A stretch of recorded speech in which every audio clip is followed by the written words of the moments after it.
अपने स्थान पर लौटकर आने पर राजा ने यथोचित विधि से भक्तिपूर्वक ब्राह्मण को काल पुरुष का दान किया। तब काल पुरुष का हृदय चीरकर उसमें से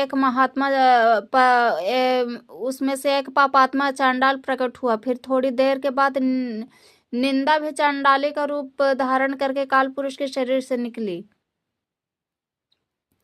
ब्राह्मण के पास आ गई। इस प्रकार चांडालों की वह जोड़ी आंखें लाल किए निकली और ब्राह्मण के शरीर में हठात प्रवेश करने लगे। ब्राह्मण मन ही मन गीता के 9वें अध्याय का जप करते थे। राजा चुपचाप यह सब कौतुक देखने लगे। ब्राह्मण के अंतःकरण में भगवान गोविंद शयन करते थे, वे उन्हीं का ध्यान करने लगे।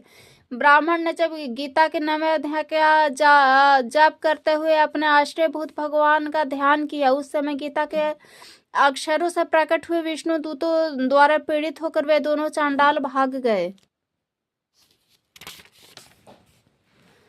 उनका उद्योग निष्फल हो गया। इस प्रकार इस घटना को प्रत्यक्ष देखकर राजा के नेत्र आश्चर्य से चकित हो उठे। उन्होंने ब्राह्मण से पूछा, विप्रवर, इस भयंकर आपत्ति को आपने कैसे पार किया? आप किस मंत्र का जप तथा किस देवता का स्मरण कर रहे थे? वह पुरुष तथा वह स्त्री कौन थी? वे दोनों कैसे उपस्थित हुए? फिर वे शांत कैसे हो गए? यह सब मुझे बतलाइए। ब्राह्मण ने कहा, हे राजन, चांडाल का रूप धारण करके भयंकर पाप ही प्रकट हुआ था तथा वह स्त्री निंदा की साक्षात मूर्ति थी। मैं इन दोनों को ऐसा ही समझता हूँ। उस समय मैं गीता के 9वें अध्याय के मंत्रों की माला जपता था। उसी का महात्म है कि उस सारा संकट दूर हो गया।